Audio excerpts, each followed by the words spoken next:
नमस्कार, मैं हूं जूही वर्मा और आप देख रहे हैं newslive.mp.com।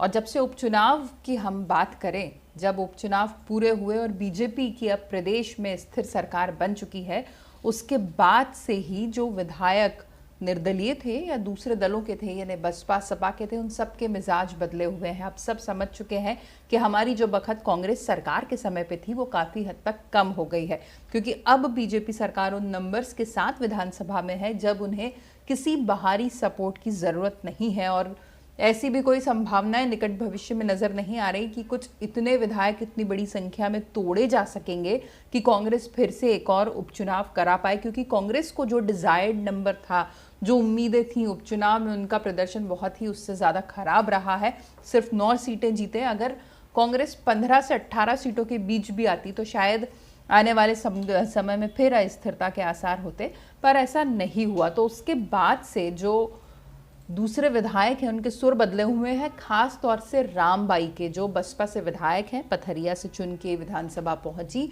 अब उनके मिजाज बदल चुके हैं। जब कांग्रेस में थी तो थोड़ी ठसक नजर आती थी और ऐसा लगता था कि कभी भी विधानसभा में बतौर मंत्री वो एंट्री लेते हुए नजर आ सकती हैं और मंत्री रामबाई जैसा उनके साथ ओहदा लग सकता है। पर अब बीजेपी में सारी संभावनाएं खत्म हो चुकी हैं। खुद ही कह चुकी है कि मुझे पता है कि अब मैं मंत्री नहीं बन पाऊंगी, पर मेरे जीजाओं ने मुझे वादा किया है कि निगम मंडल की मुझे नियुक्ति जरूर मिलेगी। तो अब ये जीजा कौन है?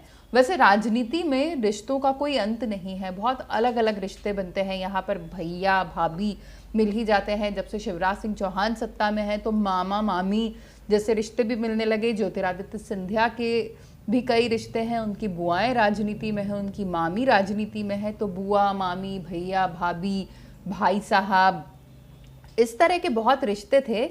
दीदी जैसा रिश्ता भी था, लेकिन जीजा वाला रिश्ता रामबाई को ने ही इंट्रोड्यूस कराया है। इसका क्रेडिट उन्हीं को जाएगा जो उन्होंने बीजेपी के 2 विधायक, 2 कद्दावर नेता और 2 वरिष्ठ मंत्री जो शिवराज कैबिनेट में हैं, एक भूपेंद्र सिंह और दूसरे गोविंद सिंह राजपूत, उन्हें अपना जीजा बताया है। अब ये मजबूरी है, ये कोई पुराना रिश्ता निकल के आया है, पर रामबाई ने दोनों को जीजा बताया है और साफ कहा है कि मेरे जीजाओं ने वादा किया है निगम मंडल में नियुक्ति जरूर मिलेगी, पर वो भी बहुत मुश्किल नजर आता है। फिलहाल जीजा तो ये कर सकते हैं शायद वादा, लेकिन जो प्रदेश के मामा बन चुके हैं शिवराज सिंह चौहान, उनके लिए ये वादा करना इसलिए मुश्किल है कि बहुत से विधायक, सीनियर विधायक, सिंधिया खेमे के विधायक अभी कतार में है कि उन्हें कोई ना कोई जगह चाहिए ही। तो शिवराज उन्हें खुश करेंगे या रामबाई को खुश करेंगे? वैसे भी रामबाई की बहुत सारी मजबूरियां हैं सरकार के सामने शांत बने रहने की। उनके पारिवारिक मामले ऐसे फंसे हुए हैं कि अगर सरकार से अब नजरें टेढ़ी की तो उनकी पारिवारिक जिंदगी की जो शांति है